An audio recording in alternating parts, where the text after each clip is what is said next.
Hey, I'm Anjali, and I watch a lot of TV.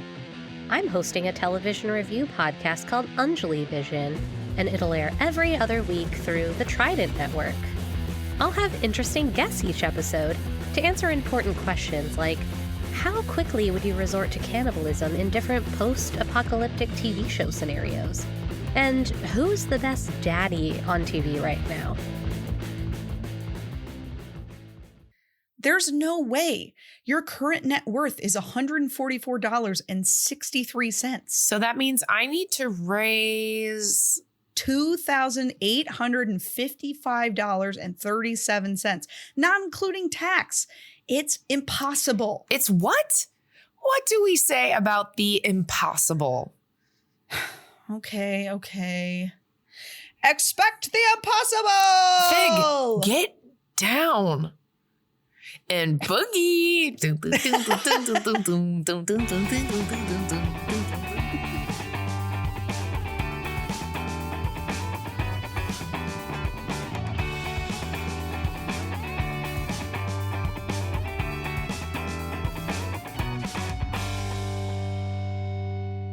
Hey, Val. Hey, Al. Welcome to D Commentaries. Thank you. Welcome to you and welcome to our listeners. Today, we're talking about Life is Ruff. And you know what, Val? My life is rough today. I have a cold. Oh, Al's sick. I'm sick. Well. I'm sick. Okay, but no, I am. You can hear it. Go listen to our last podcast and listen to this one. I sound a little different.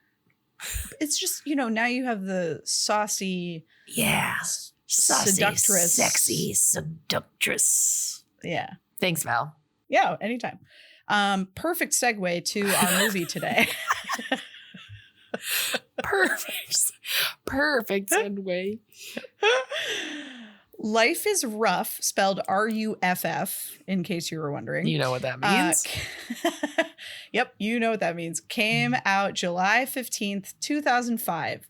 So it looks like they were still releasing one a month in the summers at this period, and then just spread them out the rest of the year. Okay. It's interesting to me that this was like their midsummer, big release. Yeah. But that's okay. Yeah, it's a choice. It was directed by Charles Hayde, who did not direct any other DCOMs, but he was a TV director. Some of the ones where he did a lot of, more episodes than the others that he did were Doogie Howser, Nip Tuck, ER, Criminal Minds. And then he's also an actor. He was a character actor. He did, stints on a bunch of stuff, but his main, the thing that he did at 140 episodes on was Hill Street Blues. I've never heard of that. It was, I want to say 80s show. I want to say it was a police show, but I could be wrong. Interesting. I've never seen it. Yeah. I'm just it exists. Something in my brain, is telling me that that's what it was. Yeah. The movie was written by Eddie Guzelian, and he is almost entirely a writer for cartoons. Oh. With the exception of more recently, he was a writer on The Walking Dead. Wow, that was very recent. Yeah, so he wrote for a lot of obviously mostly kids cartoons. Yeah. And then switched to The Walking Dead. Good for him. Yeah. The cast is as follows, and I will point out, I think I mentioned this a few weeks ago. Normally, I go to Wikipedia and grab the cast list from there. Okay. There is no Wikipedia article for this movie at all. It doesn't exist. Really? Yeah. Interesting. I wonder why. I don't know. Huh. Okay, so the cast is as follows. Kyle Massey played Calvin Wheeler. He was in That's So Raven, Cory in the House. He was on a show I'd never heard of called Fish Hooks, which I think was a cartoon. Yeah. And then more recently, he was on a show called Millennials. And he's been in other stuff, but those were the longer stints. Yeah. I was a big fan of his, I'd say, because I was a big That's So Raven fan. I watched a couple episodes of Cory in the House with his co-star, I believe, was Jason Dolly, who I had a very big crush on, who will be in the DCOM Hatching Pete. I had pictures of Jason and Dolly were in my diary. That's so funny. I think I was like a little too old for That's So Raven. Like I never caught it. Yeah. I honestly didn't watch a lot of Disney Channel shows anyway. I did for sure. Yeah. I mostly was a Nickelodeon gal for shows. Yeah. And then I was a DCOM gal for movies. Yeah. Because Nickelodeon didn't really do that. It didn't do movies. I'd say that makes sense. Okay. Getting back to the cast, Kay Panabaker played Emily Watson. We recently saw her sister Danielle in Stuck in the Suburbs. Yeah. And actually, I should mention, too, that this was basically the first movie for both Calvin and Emily. Or I'm sorry, for both Kyle and Kay. Oh, cool. Which is kind of cool. Yeah. Yeah. We will see Kay again in Read It and Weep. Okay. That's funny. I said Kay and her name's Kay. She was also on a show I had never heard of called Summerland. Oh, I've heard of it. Wasn't it on like CMT? I literally have I think it was on like the life. Country Network. That's probably why I've never heard of it. She was also on Phil of the Future. Yeah. And something called No Ordinary Family, which I'd also never heard of. Okay. But she stopped acting in 2012. All right. She does have a lot of followers on Instagram. Yeah, I'm sure she's still like a presence. Yeah. But she doesn't have any credits on IMDb past 2012. Then we have Mitchell Musso, who played Raymond Fig. So we have confirmation that it is, in fact, his last name, Fig. Okay. Because we were speculating Pre-recording. Earlier. Yeah. We will see Mitchell again in Hatching Pete. And he was also on Hannah Montana and Phineas and Ferb. Cool. I think he's pretty active on Instagram. I also definitely had a crush on him because of Hannah Montana. He had the flippy hair. The flippy hair. He had the 2000, the like late 2000s. And by late, I mean like 2005 and on. Yeah. Then we have Carter Jenkins playing Preston Price. Who is adorable. He's very cute, and he plays a good villain. He plays a great villain. He also go say what he's in because I have my I know him from movie. Okay, gotcha. Yeah, so he wasn't in a ton of stuff that like jumped out at me as like, oh, I've heard of that or that's interesting. But he was in Bad News Bears, which is one of those like sports movies where like the team's really bad. I've actually never seen that one, which is surprising because I feel like I've seen all of those. He was in that movie Valentine's Day. That's where I know him from. Remember that era where everyone kept trying to recreate Love Actually and it just never worked? No, I love all of them. I love all of them so much. The only one that I don't love is Mother's Day, I think is the one. But I love, he's just not that into you. I love Valentine's Day. Give me New Year's Eve. Like I love a movie where everyone will interact with one another and they have different storylines. So in this one, if you've seen Valentine's Day, he is the boyfriend to Emma Roberts. And so I very much recognized him from that. Nice. I love that movie. And Ashton Kutcher's in it. The only other thing he was in, I think he was on a show called Famous in Love, which again, I'd never heard of it, but he was in like multiple episodes of it. So nice. Something. He's in something recently because his Instagram has kind of taken off. Like he's in something upcoming or perhaps something upcoming. I didn't see anything recent that was like, oh, cool. Yeah. But perhaps something upcoming. But I mean, he's definitely still working. Yeah. Like he's a working actor. Yeah. He can slide into my DMs. Mark Christopher Lawrence played Calvin's dad. Neither of his parents have names, which is a fun that makes fact. me sad. I like them too. I know. You might remember him from Tiger Cruise. Yeah. Where he played, oh gosh, what was that kid's name? I don't know, whatever. He the played kid's dad. One of the dads. Yeah. And he's a character actor. He's been in like one episode of literally every show you could possibly imagine. Very recognizable. Yeah. As has Judith Moreland, who played Calvin's mom. I recognized her immediately and I was like, what do I recognize her from? And I think it's just an accumulation of seeing her in one episode of literally everything. Because that's so funny. Because she's never really done like a long arc on anything. Yeah. But I recognized her. So she's just been in so many things that I've seen where she's just embedded in my brain. And she was great. Yolanda Wood Strange, honorable mention as Rondell's mom, the hairdresser. Oh, yeah. Because she will be in Read It and Weep and High School Musical 3. Oh, fun. Okay. Yeah. I don't remember Read It and Weep very much, but High School Musical 3 slaps. I mean, we've seen a lot of people in the last few movies that are also in Read It and Weep. Mm-hmm. So I look forward to this coming together of all these. They're in the same universe. Right. Multiverse. I've seen a Star Wars. I haven't seen a Marvels yet. Okay. I'm getting there. Yes, you have. You've seen a Thor. I've seen too. Marvels, but like not enough to understand it. That's true. That is absolutely true. I just fell asleep too early in Avengers compared to how late I fell asleep in Star Wars. Like I was out cold for a lot of Avengers, where Star Wars I like mainly because I was like, this is the pinnacle of the movie. You're missing the climax. That's so funny.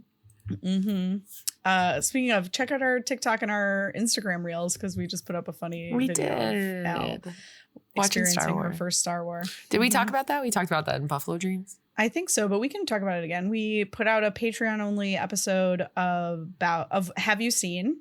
Our favorite running joke that is now a thing. Podcast. And whenever D-commentaries, the DCOM podcast stops and D-commentaries, the people still exist, this podcast will turn into a Have You Seen podcast. So in 2 years, get ready.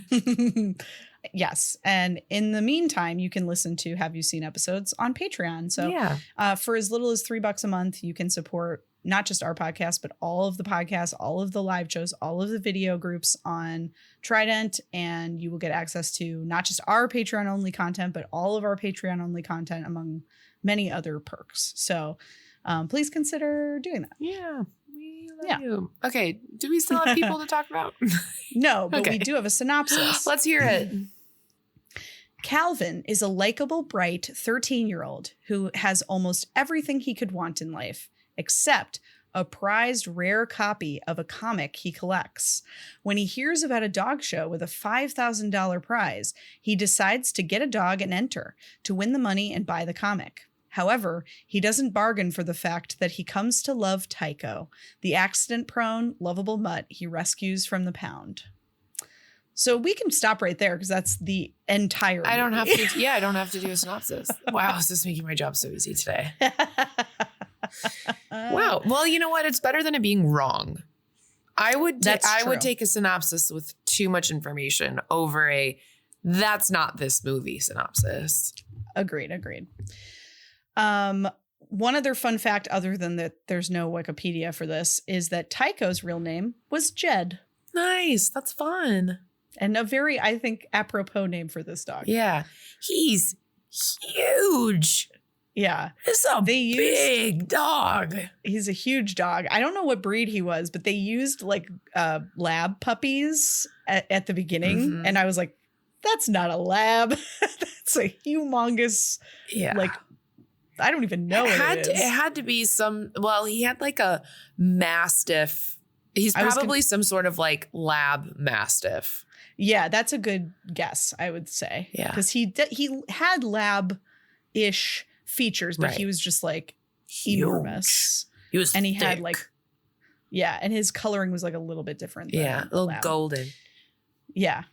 He had like sort of like a faux hawk of like red hair on top. Oh, me too.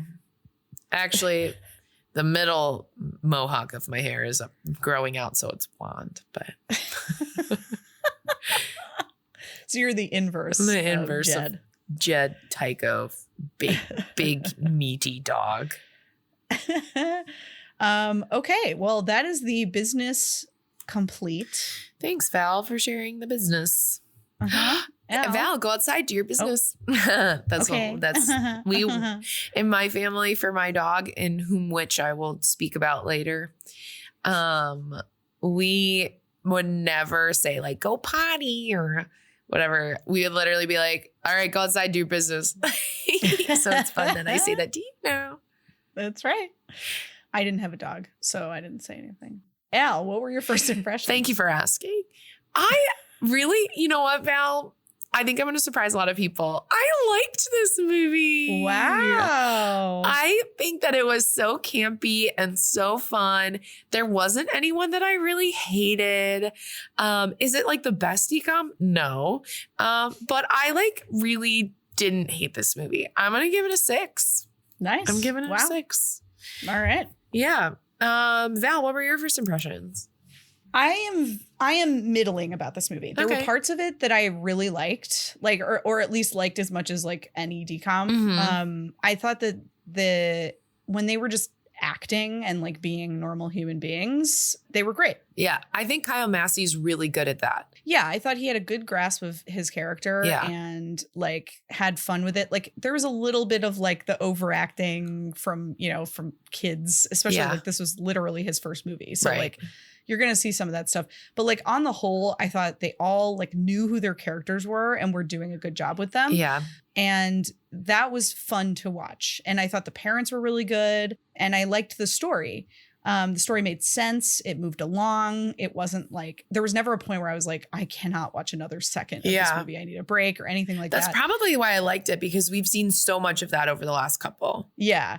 I think that where I got a little bit annoyed, and this is an ongoing issue that I'm having with a lot of these movies from this era, is the camp for me doesn't always work. Yeah. Like it just feels like they're trying really, really hard. And it just doesn't work for me. Yeah. So like whenever there was like too much kind of slapsticky stuff. There are a lot of puns. Yeah, the puns are fine. Like I can get past that, like especially like at the dog show. Like that felt very much like I watched that here at work, and my boss was like, "What are you laughing at?" And it was like the Pifel Tower or whatever it was. Pawful Tower.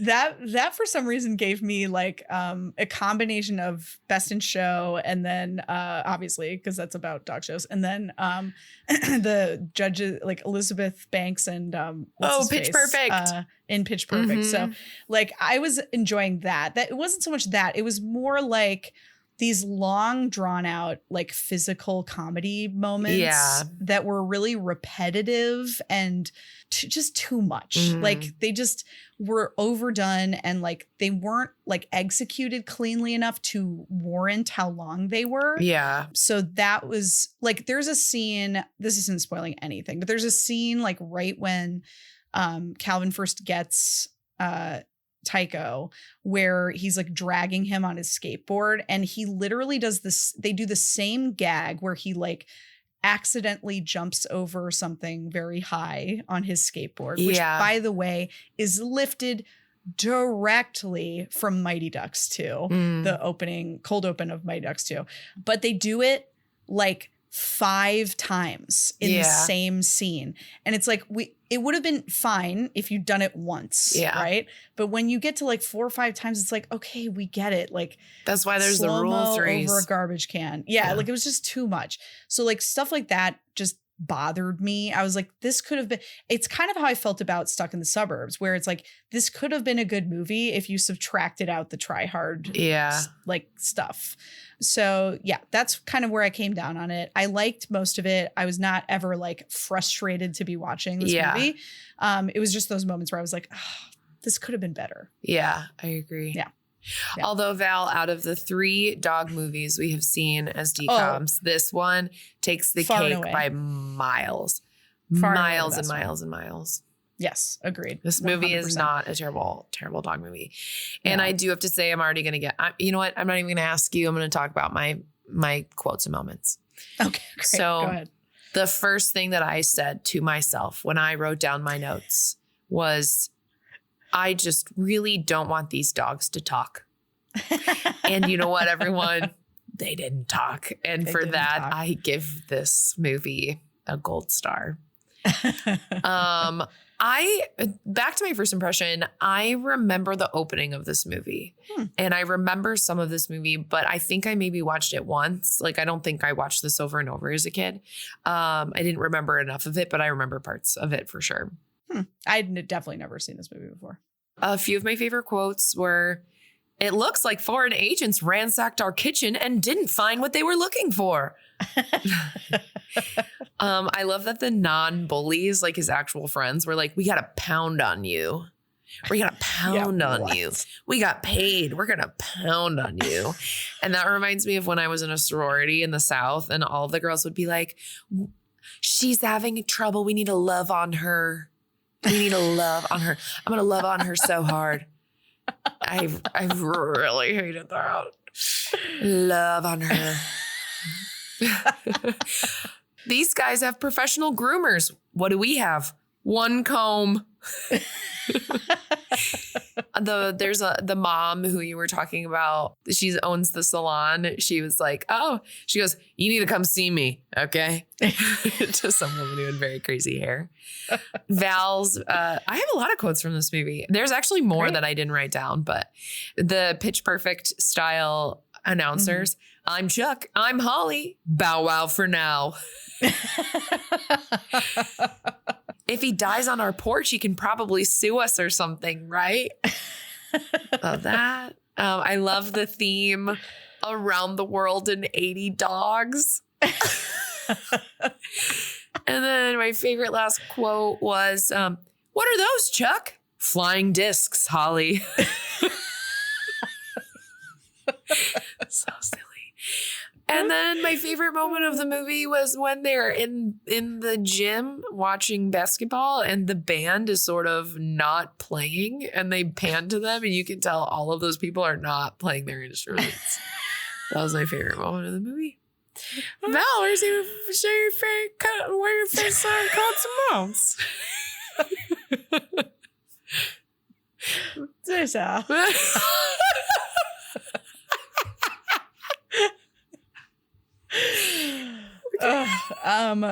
Okay. My favorite quote in the whole movie is towards the beginning where Tyco is like running amok through a farmer's market and you just hear off in the like distance, like an ADR of a woman going, he's destroying my vintage clothes.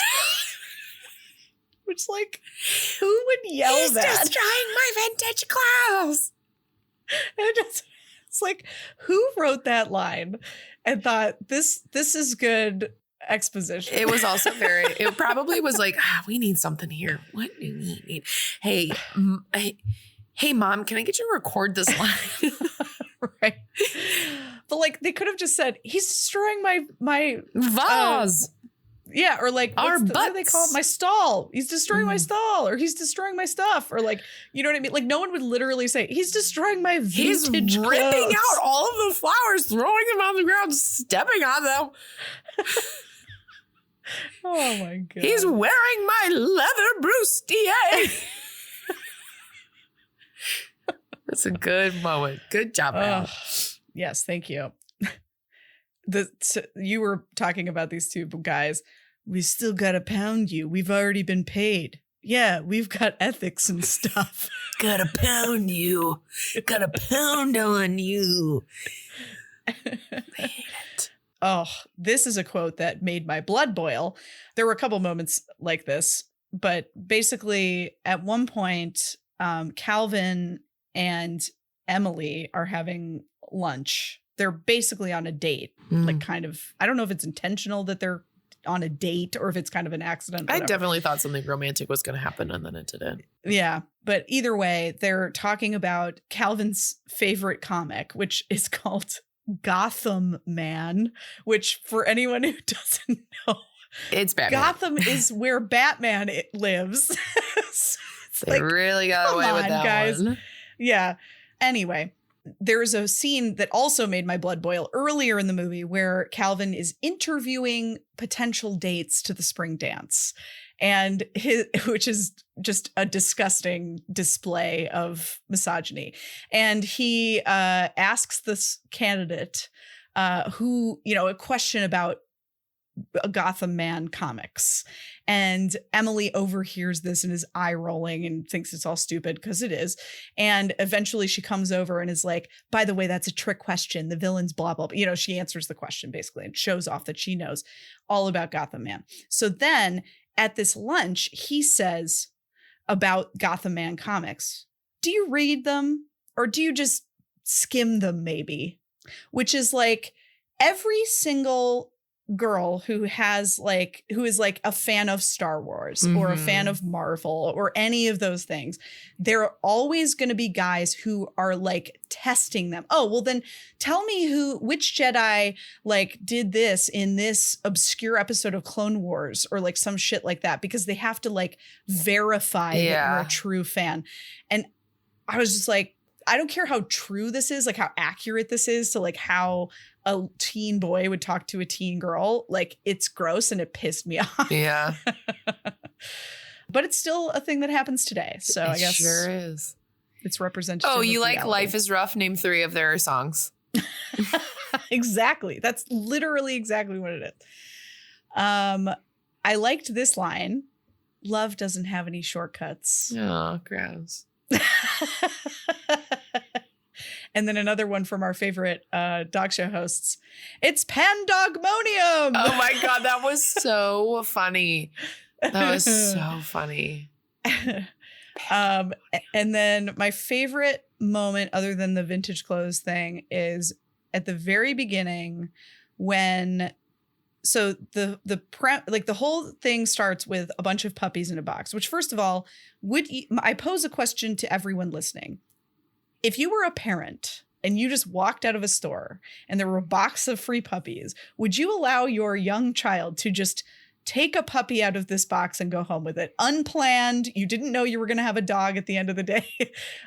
You don't know anything about these puppies or their health. You're just going to let your child reach into a box, take one, and take it home. I think that's not a thing that would happen. But regardless, anyway, the point is Tyco ends up being the last dog in the box. And then it starts thunderstorming and he tips the box over and escapes. As he runs off into the rain, this dog must have magic powers because he never gets wet. Oh, that's funny. He's literally running in pouring rain, but they didn't bother to make the dog wet for the shoot. So they just have this weird dissonance where a perfectly dry dog is running through a rainstorm. There's like a little tiny shelf just like following him over. That's silly. Okay. Anything else you want to talk about before we go down to Spoiler City, Al? There was also one other moment that I liked in the salon.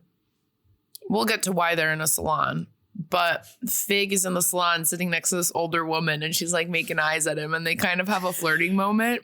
And then he like looks out and is like, what am I doing? And I thought that was funny. That was very cute. Mm-hmm. All right, everyone. Well, our dog has ripped off our tops. Our vintage clothes. Our vintage clothes. They are off. And we are here in Spoiler City. So Val basically just kind of entered the movie for us. It starts with puppies in a box. People take the puppies. Last one's Tyco. And then we cut to a year later and Tyco is a stray dog, dumpster diving, huge, massive. This dog is huge, humongous.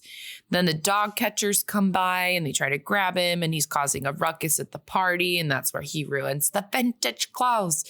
And then he eventually gets caught and put into an animal shelter. Then we cut to Kyle Massey, whose name is Calvin. And anytime I hear the name of Calvin, I think of the movie Like Mike, which is on Val's list for Have You Seen? So keep in mind that. And Kyle Massey is like a cartoon collector. He's collecting all of the Gotham Man editions and he is down to only needing 1 and 2. And as he's like leaving his house, these 2 random guys are like bringing the trash up for him. And they're like, you must be so proud of your son to Dad. But Dad kind of is like giving them the side eye of like, why are you saying this about my son? Just like, okay. So then we get to school and he's popular, like people like him. He's high-fiving everyone. We meet Mitchell Musso, who is Fig. And he's basically like his assistant / best friend, which we'll dig into a little bit later, but he like runs his schedule. And they, at this point in time, it's 2005. They have flip phones. They have cell phones in this middle school, which I also had a flip phone in 2005. So I would say that that is a valid thing that people had. And then he's like, oh, the school dance is coming up. You don't have a date. So we get to the interviews where they're lined up. And the one girl was, I don't remember the quote, so I'm going to butcher it, but she's like, I look good in any spring colors. And it was just so adorable. But essentially, he didn't really find a match with her. And then we see Kay Panabaker, who is Emily. She's passing out flyers for the animal shelter to save it. And she's looking for donations. And then a stipulation for being his date to the spring dance was, do you know the name of the Gotham man enemy? And Emily walks up and is like, it's a trick question. The enemy doesn't have a name. And then I wrote, which makes me think they're going to end up together, which they don't. So I was wrong, which, you know what, Val, it's okay to be wrong sometimes. And I need to tell myself that every day because boy, oh boy, did I not think that. Okay. Then we get to the shelter where Emily is taking care of all of the animals. She named the dog who we saw in the beginning, Tyco, which I don't love. And it's never explained. Like it doesn't have any meaning. It just makes no sense. And then what were you going to say? I was just going to say one thing about Calvin's popularity is he is popular because he is good at getting people things. He's like the guy that can like get you stuff. Mm-hmm. So like the guys that are pulling in his garbage, it's because he got them like front row tickets to their favorite band's concert and stuff like that. So it's like, it's kind of, I mean, he is popular, but it's like almost like utility. Like people know he's useful, so they like him kind of thing. So when we're at the shelter, the guy who runs the shelter is like, Emily, you're not supposed to name them so you don't get attached. And she's like, I know, but he's so cute. Even though he's like not a good dog, he like is tearing the pants and is causing a ruckus. And then these guys come up to Calvin, which are seemingly, you're assuming they're like bullies. They're his bullies. And they're like, hey man, you got to come with us. And he's like, whoa, why? So they pull him into the lead guy, his mom's salon. They have a meeting and they're like, hey, we know we're really good at basketball, but we really need to win the championship. Can you go to the other school that we're playing and steal their playbook? So to Val's point of like, he's good at like getting stuff. And then if they do that, if he does that, if he gets the book from the other team's equipment manager, they'll give him the Gotham Man edition that he needs, one of them. So he calls up the equipment manager and he's like, I know this guy. He's like kind of like a tech nerd. And so he basically is supposed to meet him at a Waffle House and puts a cell phone in the napkins and it rings. And he's like, hey, put their playbook in the stack of newspapers. And so he does. And he's like, okay, but what's in it for me? And he's like, this cell phone, you doofus, it's like all the rage in Europe or wherever. So he got the book, goes into the Waffle House sneakily and grabs it, gives the book to the team. But before we get there, the team is about to play and their opening act, which would typically be like a halftime show, but is like an opening act, is Preston Price and his dog, Jacques, who is a Jack Russell Terrier, and they're doing tricks and jumps and dog tricks. And he's like, yeah, this will get the crowd pumping. And everyone's sitting there like crickets. It's so funny, honestly. And the team was like, where is he with the book? Where is he with the book? And he ends up showing up with the book and he gets the Gotham Man. And I literally wrote, where is the coach?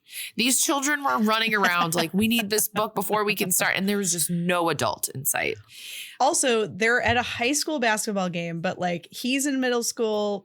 Jacques and Preston are in middle school. Like there's none of it made any sense. So weird.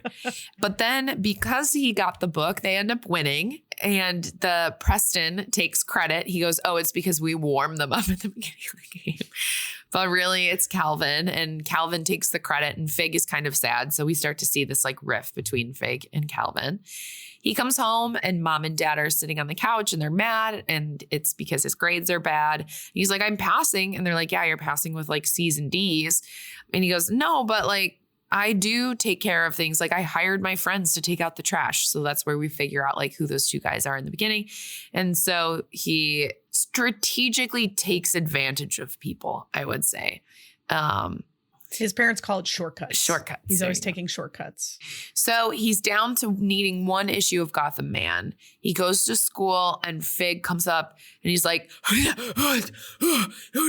Val's Comics on Main Street, go. He has asthma. Fig so has I asthma. apologize to anyone who has asthma, but it was really funny because he just was saying it very short of breath. Yeah. And that actually is a plot point. So it is a plot it's point. important to know that he has He has asthma. So he is like pumping his inhaler before he meets them. They get to Val's Comics on Main Street and they need $3,000 for this limited edition episode 1 Gotham Man comic book.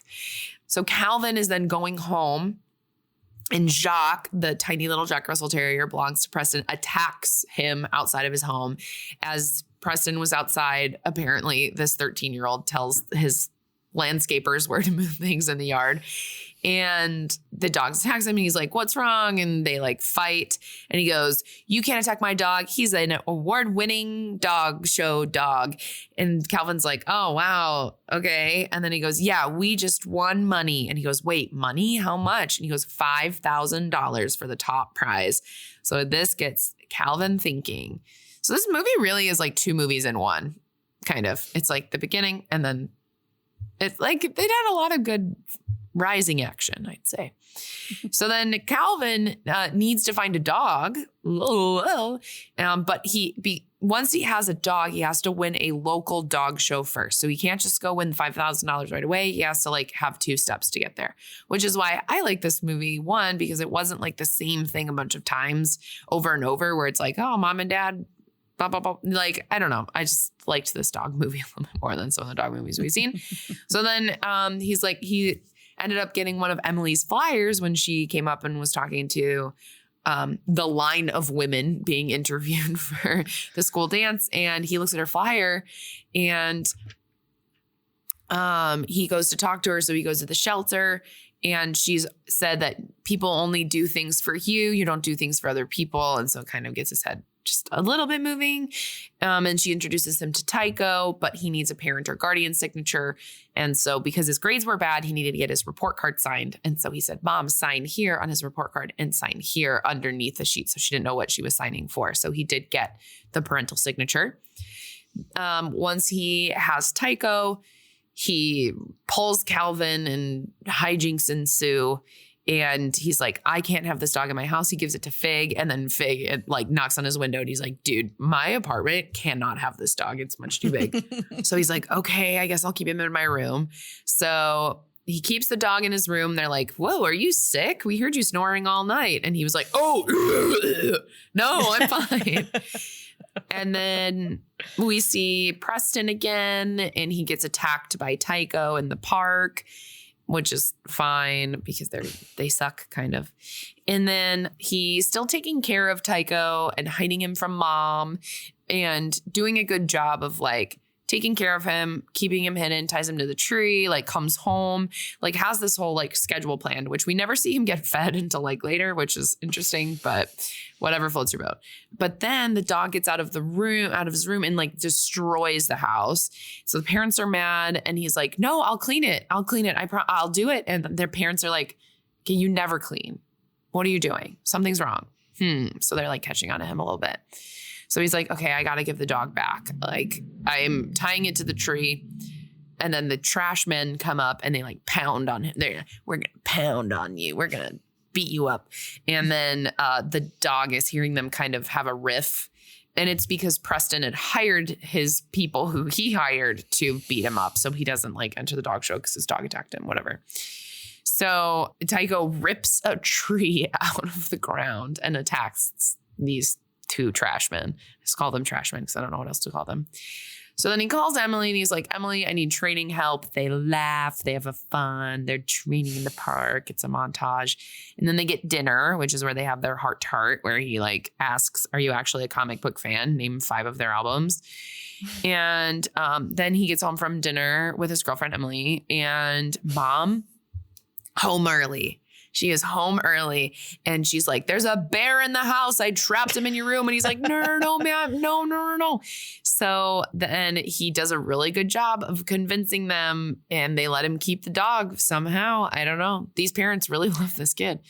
They also convinced themselves. Yeah. Like the dad was like, oh, actually, we could have a dog. It might be nice. Well, he thinks it'll be good for Calvin. Yeah. Because Calvin has like shown a lot more responsibility and initiative since he had the dog. And that's when that there's no shortcuts in love comes, because he's like, he can't cheat at this. He can't like, you know, he has to just take care of this dog and love it. Right. So he's definitely like on board. He gets the mom on board. Yeah. So it's cute. And then they get to the first competition and Emily, with it, like as they're entering, Emily is protesting. She said, dog shows are bad.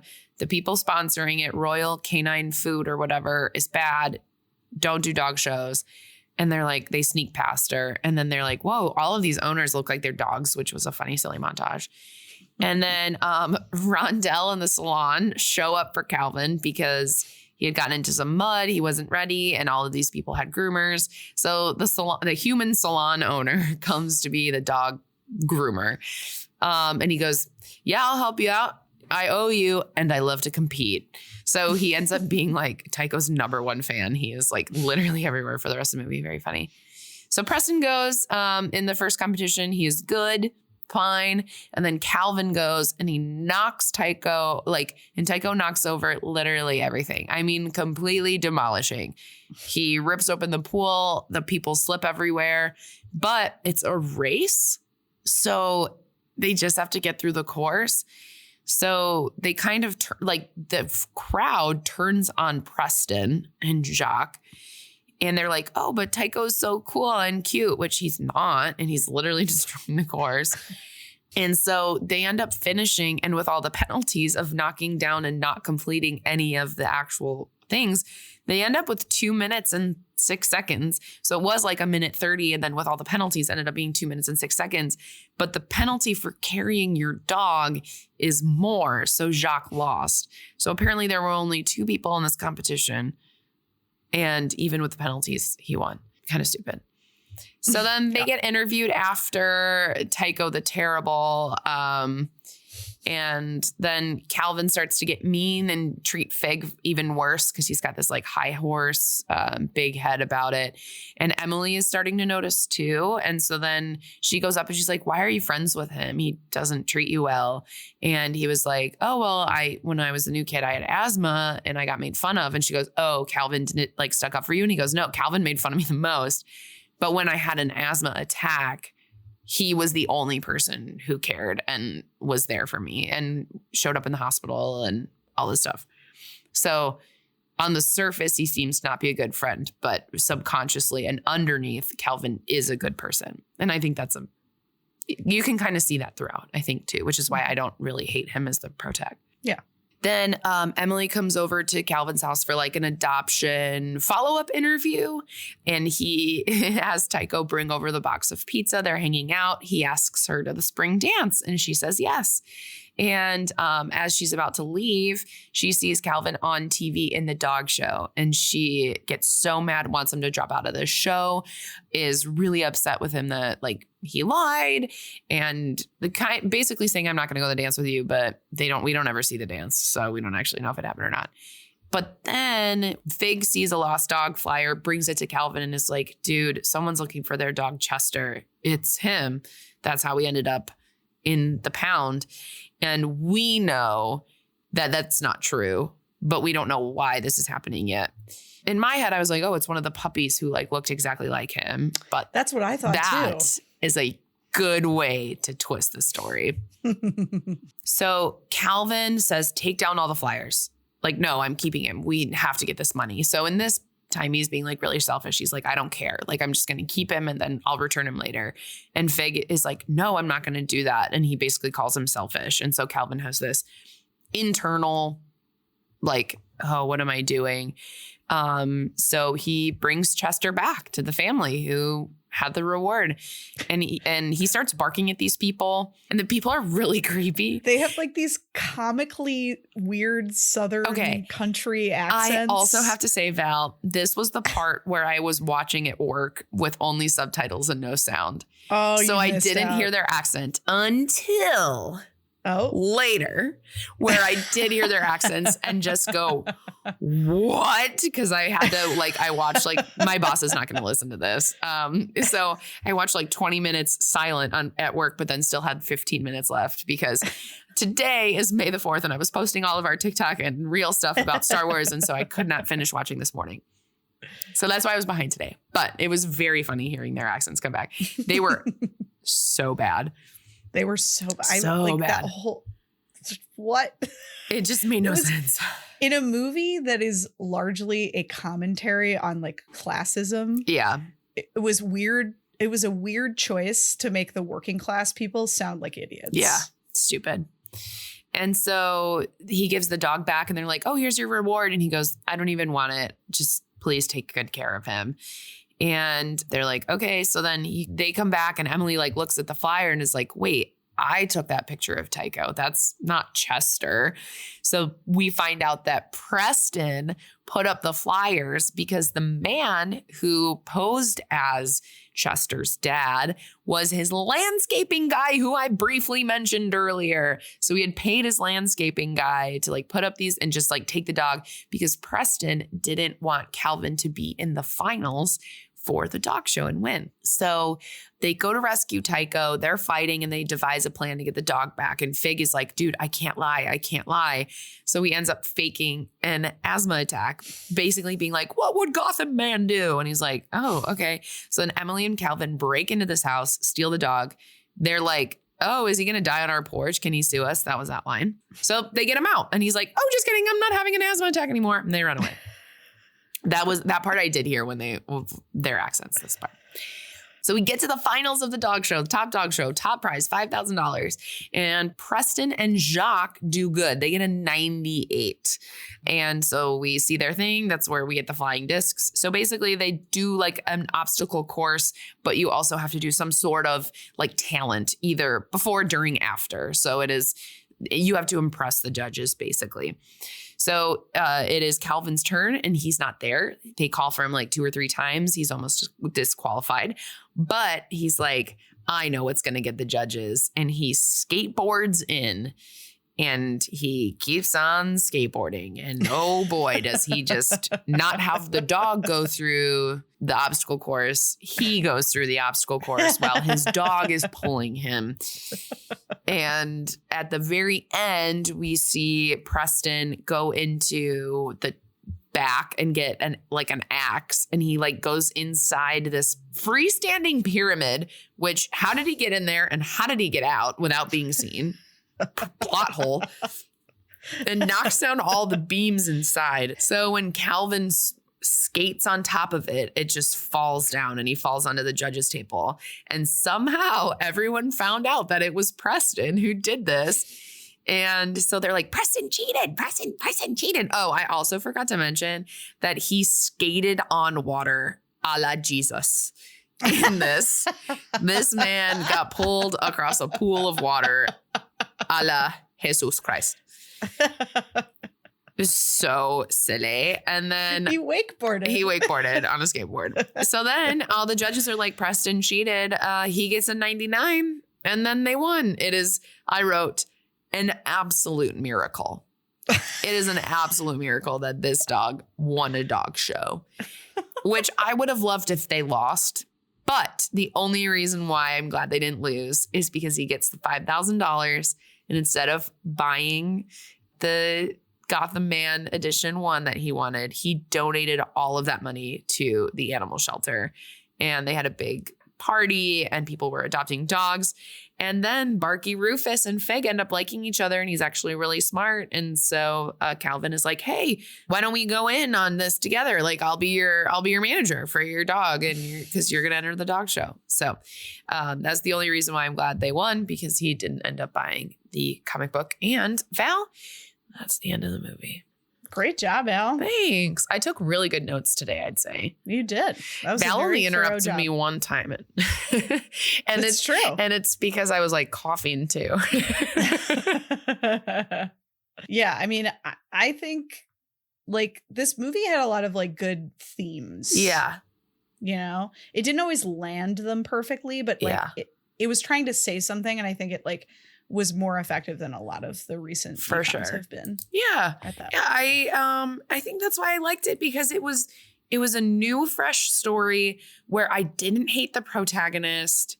Like, yeah, parts were overacting. It's a DCOM. Mm-hmm. Like, we're not going to get Debbie Reynolds in every role here, you know?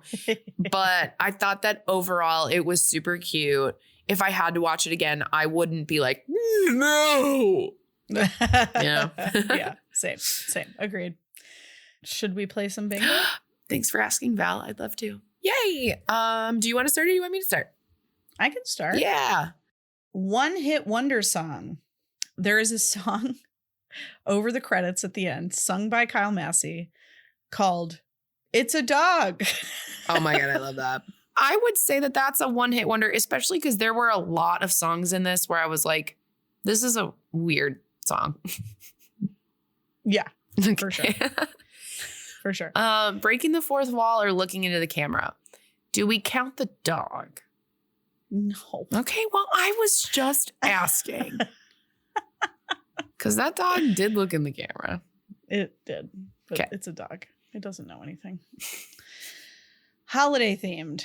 No. Dog day. No. Absolutely not. Clunky metaphor. I mean, you could say that like the dogs are a metaphor for the class system, you know, like the mutt versus the purebred. The mutt's cheaper. Mm. You know, people don't take it as seriously, blah, blah. Interesting. I'll take it. Parents who just don't get it. Honestly, I don't think so. I feel like it's half and half. I think that they get it. He doesn't get it. Yeah, that's fine. Cool non-parent adult. Rondell's, she's a parent. I was like, Rondell's mom. Rondell's not an adult. He's a high school kid. Oh, wait, no, the announcers. Oh, yeah. And also, Rondell's mom is not their mom. Okay, so we'll take it. So she can count. Okay. The announcers for sure, though. Yeah. Someone too famous for a TV movie.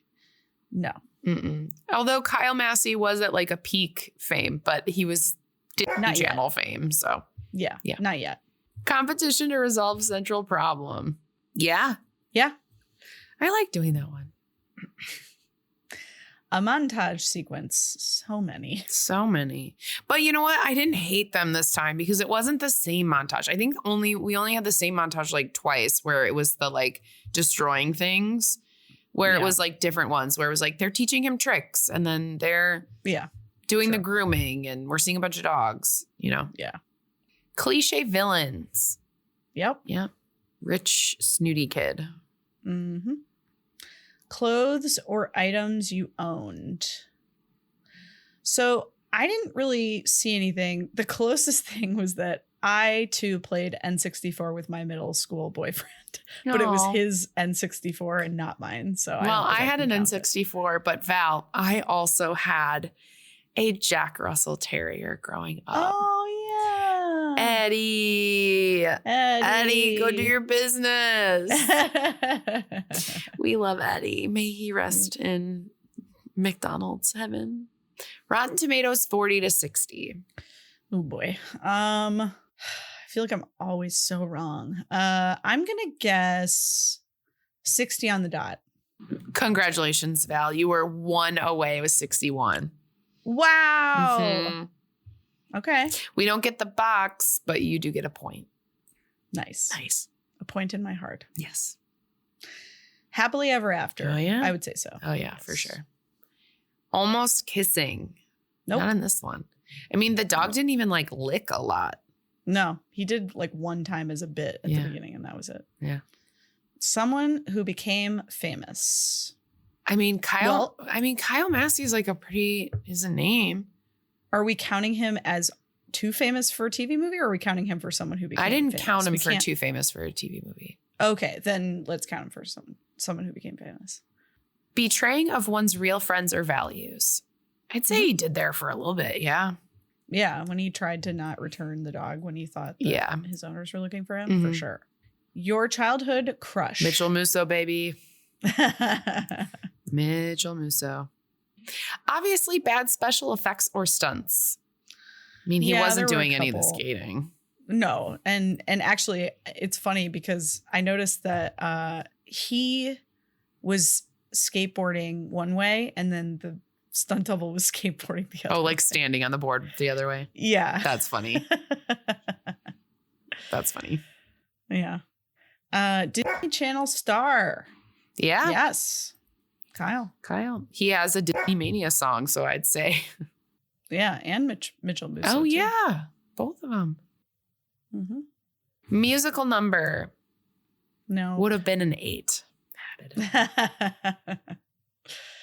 Magic. No, thank goodness. The magic of that dog not being wet in the beginning.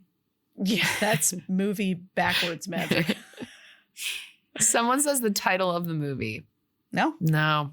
And thank goodness for that as well. Yeah. Scooby Dude. Absolutely. Yeah. Those kids sure did unleash that monster. The heroes create the problem. What is the problem, I think, is the question here. I'd say so, because if he didn't need the money to buy the Gotham, he wouldn't have gotten the dog and then been in the show, and then the show wouldn't have. But is it a problem? That's the question. Like, is the problem that he now has this dog that he is like running rampant, or is the problem that he's kind of like a cheater, like he like cheats on everything? I don't know. I mean, I think either one of those, I guess you could say he created it. All right. So sure. Sounds good. And lead as a fish out of water. When he's training the dog. Yeah, I guess. Is. All right. Let's give it. Well, you know what, Val?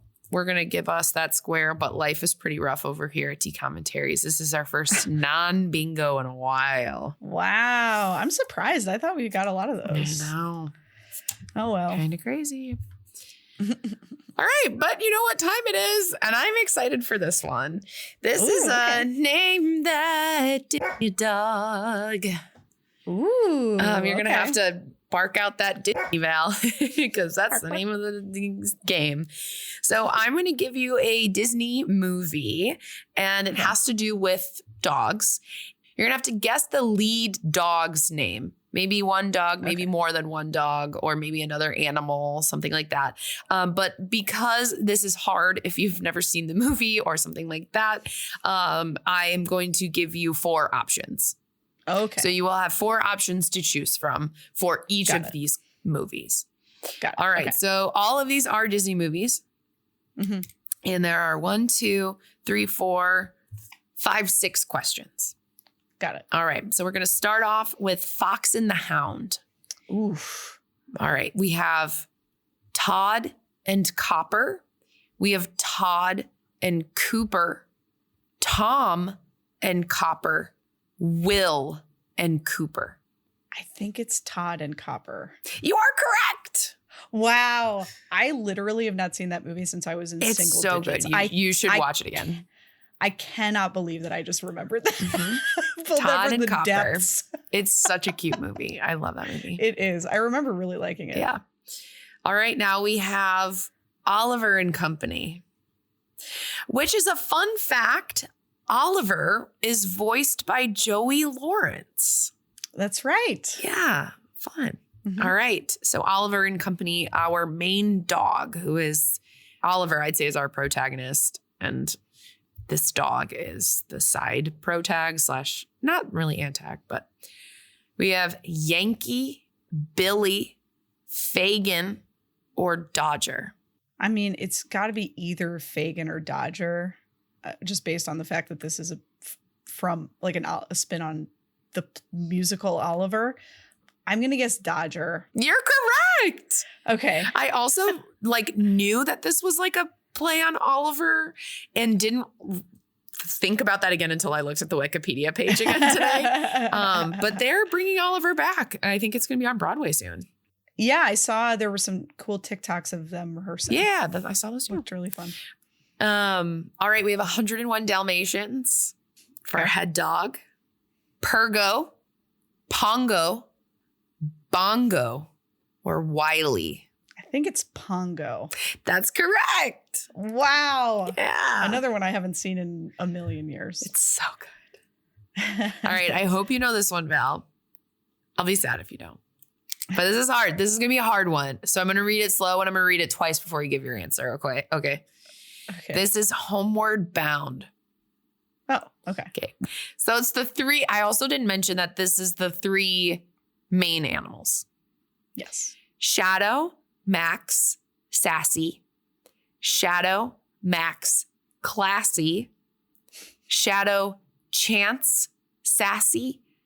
Shadow, Chance, Classy. Shadow, Chance, Sassy. Yay! Also, because Val probably cut it out, she did know this answer and didn't let me finish reading. So I read all the answers for you, the listener. This was one of those movies that I watched a lot. This was your VHS tape. That was moving. Like, this was a repeater. Okay, so then we've got two more movies, Val. And you get ready. Okay. Because they're the other two dog DCOMs. Let's see how much you remember. Mm-hmm. So our first one is You Lucky Dog. We have Lucky, Lucy, Jack, or Jill.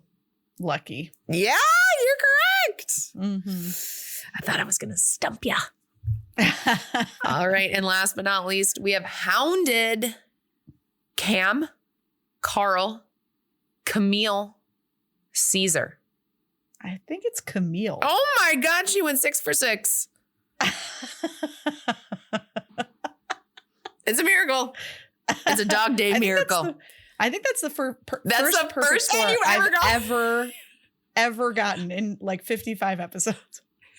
It really is. And you know what? I'm glad it was this. Me too. This was a fun game. I did enjoy making this game too. Yay. Congrats, Val. Yay. Thanks for playing Name That Dog. I don't actually remember if that was the name of the game. But. Well, thank you for making Name That Dog. And I love that you're going to have put like a Name That Ruff Ruff Dog. Yep. So funny. All right. Well, thanks for a lovely day, Val. Even though I'm a bit under the weather, I always love seeing you. Right back at you. And we're recording a couple weeks in a row. So we get to see each other a lot this month. We do. Mm-hmm. What are we watching next week? Next week, we are watching Twitches. Yay. I've heard good things. I haven't heard anything, but I'm still looking forward to it. All the people are talking to me. Like, subscribe. We are, everyone, right now, May 4th, 7:27 p.m. Central Daylight Time. We have 399 followers on Instagram. I just want to get to 400. I said my goal was 500 in March, and here I am begging you for 400 in May. So tell your mom, tell your local store, follow us on Instagram, please. We will follow you back. We will. We are today, a follow for follow. Yeah, just today we were following someone who was in line in front of my husband at Disney World. And now she follows us, and now they're friends. And now we're all friends. Now we're all friends. Shout out to Disney Mom 2.0. Mm-hmm. Send over some of your followers. You have 32,000 of them. I love you, Val. I love you, Al. Bye, Val. Bye, Al. This podcast was produced by me. And me. And it was edited by me. The music was composed by Michael McNally. You can find us online at thetridentnetwork.com/dcommentaries-pod. And you can find us on Instagram and TikTok at dcommentaries. Dcommentaries is a part of the Trident Network.